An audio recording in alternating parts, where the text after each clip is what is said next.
রাধা রাধা বন্ধুরা, বেদকথার পরিবারে সবাইকে অনেক অনেক স্বাগত। বন্ধুরা, আমরা সকলেই মাঙ্গলিক এই শব্দটির সাথে কম বেশি পরিচিত। আর যখনই আমরা এই শব্দটি শুনি বা জানতে পারি যে কোনো একটি জাতক বা কোনো একটি জাতিকা সে যদি মাঙ্গলিক হয়ে থাকে, তাহলে আমাদের মাথায় চিন্তা ধারণা এটাই আসে যে না জানি আগামী দিনে তার কপালে কতই বা দুঃখ লেখা আছে।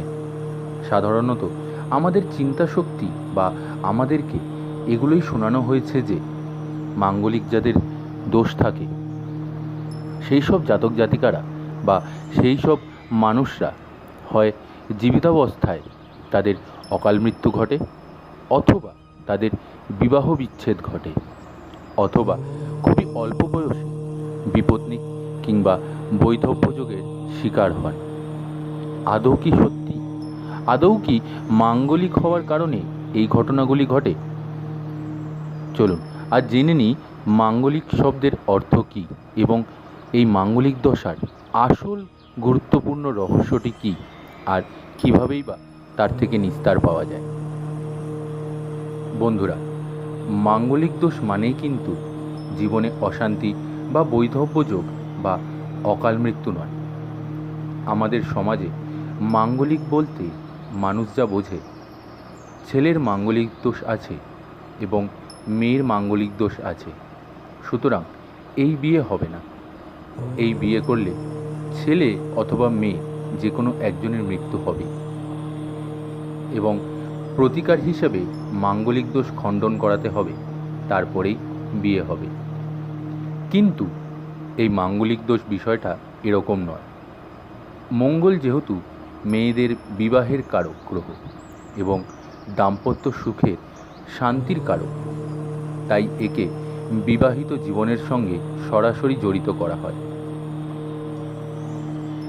মাঙ্গলিক অশুভ প্রভাব দিয়ে থাকে, তা সত্যি, তবে সেটা সবসময় নয়। কিছু পরিস্থিতি থাকে, যেমন সপ্তম এবং অষ্টমের মাঙ্গলিক বিশেষ অশুভ প্রভাব দিয়ে থাকে। মঙ্গল যদি মারক বা বাধক গ্রহ হয় এবং মাঙ্গলিক দোষ তৈরি করে কিংবা নিচস্থ হয়ে মাঙ্গলিক দোষ তৈরি করে, এক্ষেত্রে সেটি কিছুটা অশুভ। তবে তার মানে এই নয় যে বিয়ের পর স্বামীর মৃত্যু বা স্ত্রীর মৃত্যু হবে, অথবা কারোর যদি অকাল মৃত্যু যোগ থাকে এবং জটক বিচার ও বৃহস্পতির শুভ প্রভাব কোনোভাবেই পড়ে না, সেক্ষেত্রে কিছুটা অশুভ হতে পারে। তাছাড়া এই মাঙ্গলিক দোষের কারণে সাধারণত শারীরিক অসুস্থতা, সংসারে কলহ, অশান্তি, আইনি ঝামেলা হতে পারে। তার মানে এই নয় যে মাঙ্গলিক দোষ থাকলেই অকাল মৃত্যু অথবা বৈধব্য যোগ লেগেই থাকবে। মঙ্গল যদি কারোর কারক গ্রহ হয়, অর্থাৎ শুভ গ্রহ হয়, সেক্ষেত্রে মাঙ্গলিকের অশুভ প্রভাব কেটে যায়। মঙ্গল শনির সঙ্গে অবস্থান করলে বা দৃষ্টি দিলে অশুভ প্রভাব কেটে যায়, কিন্তু শনি মঙ্গল যোগের আলাদা কিছু অশুভ প্রভাবও আছে। সবথেকে গুরুত্বপূর্ণ বিষয়, 28 বছর বয়সের পর মাঙ্গলিকের অশুভ প্রভাব কেটে যায়। তাই মাঙ্গলিক মানেই যে অশুভ, এই ধারণা কিন্তু সম্পূর্ণ পরিমাণে ভুল।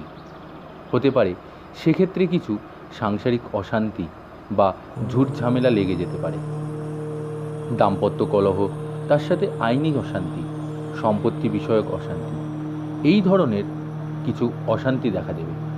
কিন্তু একদমই এই মাঙ্গলিক দোষের কারণে না তো কারোর অকাল মৃত্যু হয়, না তো বৈধব্য যোগ ঘটে, আর না তো স্বামী স্ত্রীর মধ্যে বিচ্ছেদ হয়ে থাকে। বন্ধুরা, এই ছিল মাঙ্গলিক সম্পর্কে সম্পূর্ণ তথ্যটি। আশা করছি আপনাদের তথ্যটি ভালো লেগেছে। এরকম আরও অজানা তথ্য জানতে আমাদের চ্যানেলটিকে সাবস্ক্রাইব করে আমাদের ফেসবুক পেজটিকে ফলো করে আমাদের পাশে থাকবেন। আজ এখানেই শেষ করছি বন্ধুরা। কমেন্ট বক্সে অবশ্যই রাধা রাধা লিখে যাবেন। সবাই ভালো থাকবেন এবং সুস্থ থাকবেন। রাধা রাধা।